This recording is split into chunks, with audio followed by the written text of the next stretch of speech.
প্রিয় শিক্ষার্থীবৃন্দ, আজ আমরা তৃতীয় অধ্যায় নিয়ে আলোচনা করব। তৃতীয় অধ্যায়ের আজকের ক্লাসটি হবে আমাদের অধ্যায় পরিচিতি ক্লাস। অর্থাৎ আজকের ক্লাসে আমরা জানব যে এই অধ্যায় থেকে কত মার্কের প্রশ্ন তোমাদের বোর্ড পরীক্ষায় আসবে এবং কী কী নিয়মের অঙ্ক রয়েছে। শুরুতে বলবো যে এই অধ্যায় থেকে প্রতি বছর 10 মার্কের প্রশ্ন আসবেই, অবশ্যই আসবে। খুবই গুরুত্বপূর্ণ একটি অধ্যায়। এই অধ্যায়ে যে সকল নিয়মের অঙ্ক রয়েছে তার মধ্যে প্রথম যে নিয়মের অঙ্ক রয়েছে তা হলো গড় বা গাণিতিক গড় বা যোজিত গড়ের অঙ্ক। তারপর রয়েছে মধ্যমার অঙ্ক, পুচুরকের অঙ্ক, পরিমিত ব্যবধানের অঙ্ক, ব্যবধানাঙ্ক বা বিভেদাঙ্ক বা ভেদের সহগের অঙ্ক। এবং এই অধ্যায় থেকে অঙ্কের পাশাপাশি বর্ণনামূলক প্রশ্ন আসবে 3 থেকে 4 মার্কের। তোমরা মনে রাখবে এই অঙ্কগুলো সমাধান করার পূর্বে অবশ্যই বর্ণনামূলক প্রশ্নগুলো বারবার রিডিং পড়বে। এতে করে অঙ্কগুলো তোমরা খুব সহজে বুঝতে পারবে। বিগত 3 থেকে 5টি বোর্ডে যে সকল বর্ণনামূলক প্রশ্নগুলো এসেছে সেই প্রশ্নগুলো তোমরা বারবার রিডিং করবে, তাহলে অনেক ভালো ফলাফল করতে পারবে। এই অধ্যায়ের অঙ্কগুলো তোমাদের বোর্ড পরীক্ষায় যতভাবে আসতে পারে আমি ততভাবেই সমাধান করে দেব।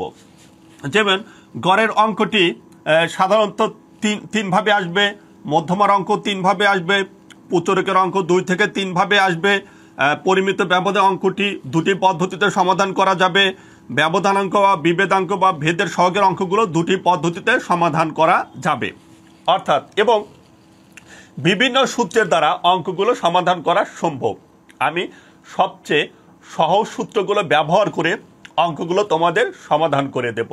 আশা করি এই অধ্যায় থেকে কত মার্কের প্রশ্ন তোমাদের বোর্ড পরীক্ষায় আসবে, কী কী নিয়মের অঙ্ক রয়েছে তা তোমরা 100% বুঝতে পেরেছ। আমার ক্লাসগুলো যদি ভালো লাগে অবশ্যই কিন্তু এই ফুল পেইড কোর্সটি কিনতে তোমাদের বন্ধু বান্ধবীদেরকে উৎসাহিত করবে, যেন তোমাদের পাশাপাশি তারাও প্রাইভেট বা কোচিংয়ে না গিয়ে ঘরে বসে থেকে পড়াশোনা করে অনেক ভালো ফলাফল করতে পারে।